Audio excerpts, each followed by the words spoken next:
ತಿರುಪತಿ ಬಾಲಾಜಿ ಸ್ವಾಮಿಯ ಮೂಲ ಅಥವಾ ನಿಜವಾದ ಹೆಸರು ಶ್ರೀ ವೆಂಕಟೇಶ್ವರ ಮತ್ತು ಶ್ರೀನಿವಾಸ.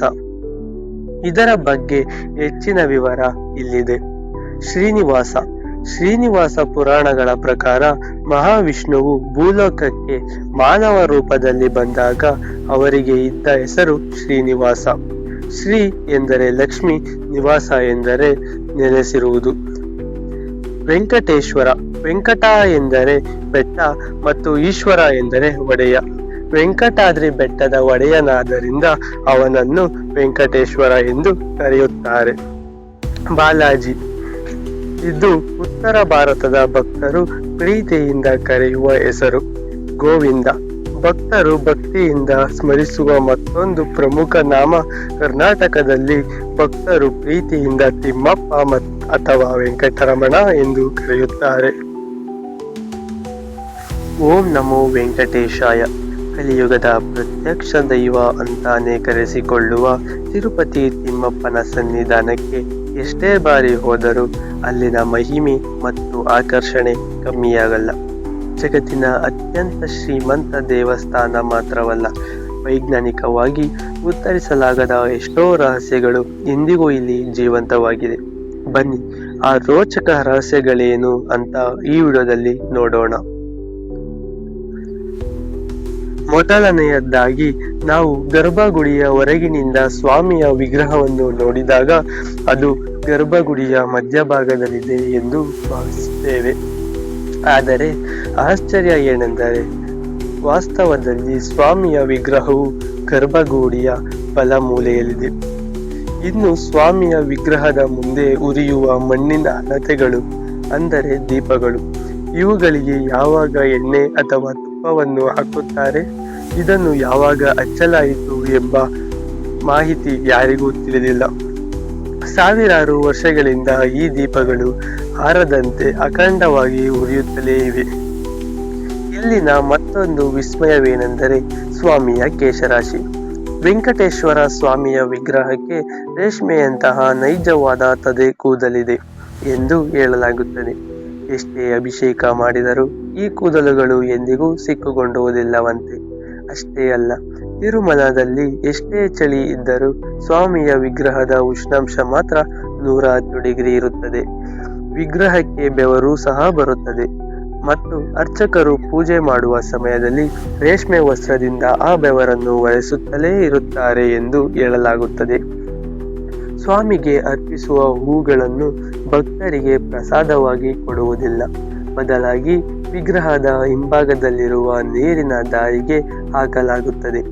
ಆಶ್ಚರ್ಯವೇನೆಂದರೆ ಆ ಹೂಗಳು ತಿರುಪತಿಯಿಂದ 20 ಕಿಲೋಮೀಟರ್ ದೂರವಿರುವ ಏರ್ಪಡ್ ಎಂಬ ಸ್ಥಳದಲ್ಲಿ ತೇಲಿಕೊಂಡು ಬರುತ್ತವೆ.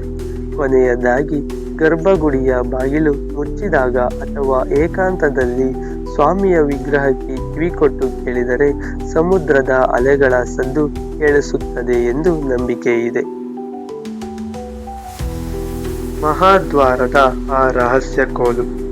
ದೇವಸ್ಥಾನದ ಮಹಾದ್ವಾರದ ಬಲಬದಿಯಲ್ಲಿ ಒಂದು ಕಬ್ಬಿಣದ ಕೋಲು ಇಡಲಾಗಿದೆ. ಇದು ಸಾಧಾರಣ ಕೋಲು ಅಲ್ಲ. ಹಿಂದೊಮ್ಮೆ ಅನಂತಾಳ್ವಾರ್ ಎಂಬ ಭಕ್ತರು ಬಾಲಕನ ರೂಪದಲ್ಲಿದ್ದ ವೆಂಕಟೇಶ್ವರನಿಗೆ ಇದೇ ಕೋಲಿನಿಂದ ಹೊಡೆದಿದ್ದರಂತೆ. ಆಗ ಸ್ವಾಮಿಯ ಗದ್ದೆಗೆ ಪೆಟ್ಟಾಯಿತಂತೆ. ಆ ಗಾಯವನ್ನು ಮಾಯಿಸಲು ಇಂದಿಗೂ ಕೂಡ ಸ್ವಾಮಿಯ ಗದ್ದೆಗೆ ಪಚ್ಚ ಕರ್ಪೂರವನ್ನು ಲೇಪಿಸಲಾಗುತ್ತದೆ. ಆ ಕೋಲನ್ನು ಇಂದಿಗೂ ಮಹಾದ್ವಾರದ ಬಳಿ ನೀವು ನೋಡಬಹುದು. ಪಚ್ಚ ಕರ್ಪೂರದ ವಿಸ್ಮಯ. ಇದು ವಿಜ್ಞಾನವನ್ನು ಬೆರಗುಗೊಳಿಸುವ ವಿಷಯ. ಸಾಮಾನ್ಯವಾಗಿ ಪಚ್ಚ ಕರ್ಪೂರ ಎನ್ನುವ ರಾಸಾಯನಿಕವನ್ನು ಯಾವುದೇ ಕಲ್ಲು ಅಥವಾ ಗ್ರಾನೈಟ್ಗೆ ಸವರಿದರೆ ಆ ಕಲ್ಲು ಕೆಲವೇ ನಿಮಿಷಗಳಲ್ಲಿ ಬಿರುಕು ಬಿಡುತ್ತದೆ ಅಥವಾ ಒಡೆದು ಹೋಗುತ್ತದೆ. ಆದರೆ ತಿರುಪತಿ ತಿಮ್ಮಪ್ಪನ ವಿಗ್ರಹಕ್ಕೆ ಪ್ರತಿದಿನವೂ ಪಚ್ಚ ಕರ್ಪೂರವನ್ನು ಹಚ್ಚಲಾಗುತ್ತದೆ. ಆದರೂ ಆ ವಿಗ್ರಹಕ್ಕೆ ಸಣ್ಣ ಗೆರೆ ಕೂಡ ಆಗಿಲ್ಲ. ಇದು ಶಿಲೆಯಲ್ಲ, ಸಾಕ್ಷಾತ್ ದೈವ ಎಂಬುದಕ್ಕೆ ಇದೇ ಸಾಕ್ಷಿ. ಅದೊಂದು ನಿಗೂಢ ಹಳ್ಳಿ. ತಿರುಪತಿಯಿಂದ ಸುಮಾರು 22 ಕಿಲೋಮೀಟರ್ ದೂರದಲ್ಲಿ ಒಂದು ಪುಟ್ಟ ಹಳ್ಳಿ ಇದೆ. ಅಲ್ಲಿನ ವಿಶೇಷವೇನೆಂದರೆ ಆ ಊರಿನ ಜನರು ಬಿಟ್ಟರೆ ಬೇರೆ ಯಾರಿಗೂ ಅಲ್ಲಿ ಪ್ರವೇಶವಿಲ್ಲ. ಅಲ್ಲಿನ ಜನರು ತುಂಬ ನಿಷ್ಠೆಯಿಂದ ಬದುಕುತ್ತಾರೆ. ಸ್ವಾಮಿಯ ಪೂಜೆಗೆ ಬಳಸುವ ಹಾಲು, ತುಪ್ಪ, ಬೆಣ್ಣೆ ಮತ್ತು ಹೂವುಗಳು ಕೇವಲ ಆ ಹಳ್ಳಿಯಿಂದಲೇ ಬರಬೇಕು. ಬೇರೆಡೆಯಿಂದ ಬರುವ ಹಾಲನ್ನು ನೈವೇದ್ಯಕ್ಕೆ ಬಳಸುವುದಿಲ್ಲ. ಆರಿ ಹೋಗದ ಬೆಂಕಿ. ತಿರುಪತಿಯ ಅಡುಗೆ ಮನೆಯನ್ನು ಪೋಟು ಎಂದು ಕರೆಯುತ್ತಾರೆ. ಇಲ್ಲಿ ಪ್ರತಿದಿನ ಲಕ್ಷಾಂತರ ಲಡ್ಡುಗಳು ತಯಾರಾಗುತ್ತವೆ. ಆದರೆ ಆಶ್ಚರ್ಯದ ಸಂಗತಿ ಏನೆಂದರೆ ಈ ಅಡುಗೆ ಮನೆಯಲ್ಲಿ ಉರಿಯುವ ಬೆಂಕಿ ಅಥವಾ ಒಲೆಗಳನ್ನು ಎಂದಿಗೂ ಆರಿಸುವುದಿಲ್ಲವಂತೆ. ಎಷ್ಟೋ ಶತಮಾನಗಳಿಂದ ಆ ಅಗ್ನಿಕುಂಡಗಳು ನಿರಂತರವಾಗಿ ಉರಿಯುತ್ತಲೇ ಇವೆ ಎಂದು ಹೇಳಲಾಗುತ್ತದೆ. ವಿಗ್ರಹದ ಬೆನ್ನಿನ ರಹಸ್ಯ.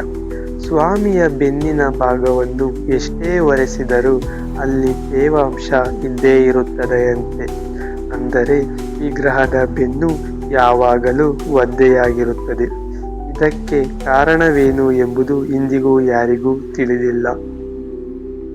ಇವೆಲ್ಲವೂ ಕೇವಲ ಪವಾಡಗಳಲ್ಲ, ಭಕ್ತರ ನಂಬಿಕೆಯ ಶಕ್ತಿ. ನಿಮಗೂ ತಿರುಪತಿ ತಿಮ್ಮಪ್ಪನ ಮೇಲೆ ನಂಬಿಕೆ ಇದ್ದರೆ ಗೋವಿಂದ ಗೋವಿಂದ ಎಂದು ಕಮೆಂಟ್ ಮಾಡಿ. ಈ ವಿಡಿಯೋ ಇಷ್ಟವಾದಲ್ಲಿ ಲೈಕ್ ಮಾಡಿ ಮತ್ತು ನಿಮ್ಮ ಸ್ನೇಹಿತರಿಗೂ ಸಹ ಶೇರ್ ಮಾಡಿ.